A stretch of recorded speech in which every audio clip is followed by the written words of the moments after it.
Hello நண்பா, இந்த வீடியோவில் உங்களுடைய இன்ஸ்டாகிராம் அக்கௌண்ட் வந்து சஸ்பெண்ட் ஆயிருந்தால் அதை எப்படி வந்து ரெக்கவர் பண்ணுறது அப்படின்னு தான் வந்து பார்க்க போகிறோம். நீங்கள் உங்கள் இன்ஸ்டாகிராம் அக்கௌண்ட் ஓப்பன் பண்ணும்போது இந்த மாதிரி we suspended your account 180 days left to appeal இந்த மாதிரி வந்துச்சுன்னா நீங்கள் வந்து பார்த்தீங்கன்னா அப்பீல் பண்ணி உங்கள் அக்கௌண்ட் வந்து பார்த்தீங்கன்னா ரெக்கவர் பண்ண முடியும். கீழேயே வந்து பார்த்தீங்கன்னா அப்பீலுக்கான ஆப்ஷன் கொடுத்துருப்பாங்க, அதை கிளிக் பண்ணுங்கள். அதை கிளிக் பண்ணிங்கன்னா இந்த மாதிரி ஒரு கேப்சா ஷோ ஆகும். அதை வந்து பார்த்தீங்கன்னா அப்படியே கீழே டைப் பண்ணி நெக்ஸ்ட் கொடுங்க.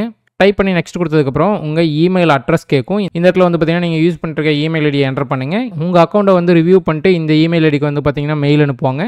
ஸோ யூஸ் பண்ணிகிட்டு இருக்க இமெயில் ஐடியை வந்து டைப் பண்ணிவிட்டு சென்ட் கோடு கொடுங்க. சென்ட் கோடு கொடுத்ததுக்கப்புறம் உங்கள் இமெயில் ஐடிக்கு வந்து பார்த்தீங்கன்னா ஒரு ஓடிபி ரிசீவ் ஆகும். அந்த ஓடிபியை இந்த இடத்துல என்டர் பண்ணுங்கள். என்டர் பண்ணிவிட்டு நெக்ஸ்ட் கொடுங்க.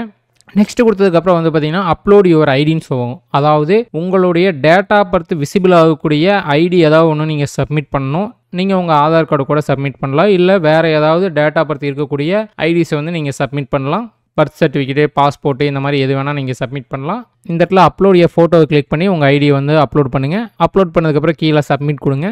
சப்மிட் கொடுத்ததுக்கப்புறம் வந்து பார்த்தீங்கன்னா இந்த மாதிரி ஷோ ஆகும். வி ஆர் ரிவ்யூவிங் யுவர் ஐடின்னு போட்டு இந்த இடத்துல கீழே வந்து போட்டிருக்காங்க பாருங்கள், உங்கள் அக்கௌண்ட் வந்து ரிவ்யூ பண்ணுவாங்க. ரிவ்யூவில் வந்து பார்த்தீங்கன்னா நீங்கள் இன்ஸ்டாகிராமுடைய டேர்ம்ஸ் ஆஃப் யூஸை ஃபாலோ பண்ணியிருந்தீங்கன்னா உங்கள் ஐடி வந்து பார்த்தீங்கன்னா ரெக்கவர் ஆயிரும். இல்லை நீங்கள் இன்ஸ்டாகிராமுடைய டேர்ம்ஸ் அண்ட் கண்டிஷனை ஃபாலோ பண்ணாமல் இருந்தீங்கன்னா உங்கள் அக்கௌண்ட் வந்து பார்த்தீங்கன்னா பர்மனெண்ட்டாக டிசபிள் பண்ணிடுவாங்க. அதுக்கப்புறம் வந்து பார்த்தீங்கன்னா நீங்கள் மறுபடியும் அப்பீலும் பண்ண முடியாது. ஃபஸ்ட் டைம் மட்டும்தான் உங்களால் அப்பீல் பண்ண முடியும். நீங்கள் அப்பீல் பண்ணும்போது ஏதாவது தெரியாமக்கிது உங்கள் அக்கௌண்ட் வந்து சஸ்பெண்ட் ஆயிருந்துச்சுன்னா ரெக்கவர் பண்ணி கொடுத்துருவாங்க.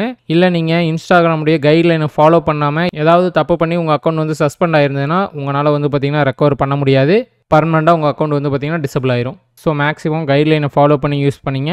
அன்வான்டான எதையும் அப்லோட் பண்ணாதீங்க. உங்கள் அக்கௌண்ட்டை நீங்கள் மட்டும் யூஸ் பண்ணுங்கள். நிறைய பேர் வந்து பார்த்தீங்கன்னா ஒரே நேரத்தில் ஒரே அக்கௌண்ட்டை லாகின் பண்ணி யூஸ் பண்ணாலும் இந்த மாதிரி ப்ராப்ளம் வரதுக்கு வாய்ப்பு இருக்குது. ரிவ்யூ பண்ணதுக்கப்புறம் இன்ஸ்டாகிராம் வந்து உங்களுக்கு இமெயில் ரிசீவ் ஆகும். அந்த இமெயிலே வந்து பார்த்தீங்கன்னா உங்கள் அக்கௌண்ட் வந்து ரெக்கவர் ஆயிடுச்சா இல்லை பர்மனெண்ட்டாக டிசபிள் ஆயிடுச்சான்னு மென்ஷன் பண்ணியிருப்பாங்க. ஓகே நண்பா, இந்த வீடியோ மூலமாக இன்ஸ்டாகிராம் அக்கௌண்ட் சஸ்பெண்ட் ஆனதை எப்படி அப்பீல் பண்ணி ரெக்கவர் பண்ணுறதுன்னு தெரிஞ்சிருப்பீங்கன்னு நினைக்கிறேன். நெக்ஸ்ட் ஒரு வீடியோ சந்திப்போம். By guys.